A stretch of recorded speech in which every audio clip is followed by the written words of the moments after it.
Quand j'ai commencé à écrire il y a quelques années, j'ai choisi la nouvelle parce que c'était pour moi une littérature d'après la catastrophe, après le génocide des Tutsis du Rwanda. Et je voulais écrire des mots comptés, j'avançais de façon précautionneuse et je ne pouvais pas me permettre de lyrisme.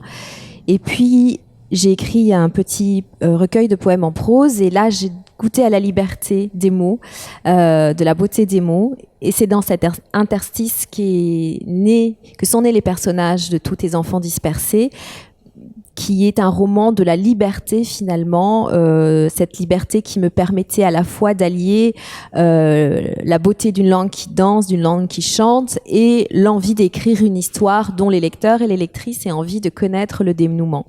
Voilà, j'avais réussi à dégoupiller l'héritage quelque part de mon histoire pour écrire une autre histoire plus libre et plus accessible peut-être à tous les lecteurs et les lectrices.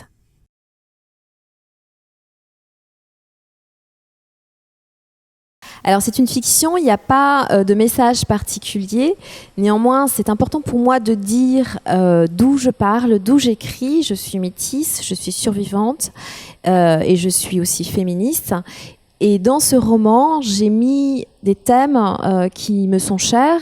Il y a évidemment la question du métissage et de l'identité, la question de la transmission entre les générations, la façon dont la grande histoire bouleverse la vie des petites gens, peut détruire une famille, mais aussi la façon dont les individus arrivent à repriser cette famille en lambeaux et à transmettre des belles choses pour le meilleur et malgré le pire.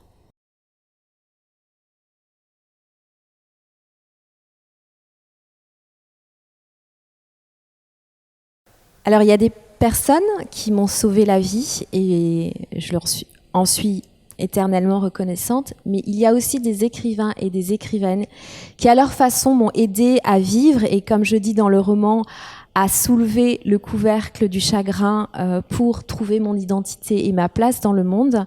Ça serait difficile de les citer tous et toutes. Il y a beaucoup de femmes, Nadine Gordimer, la sud-africaine, des afroféministes comme Bell Hooks, Audre Lorde, Zora Neale Hurston, mais aussi des Françaises et des Français comme Annie Ernaux, Pérec, des gens qui ont écrit après la Shoah comme Imre Kertész.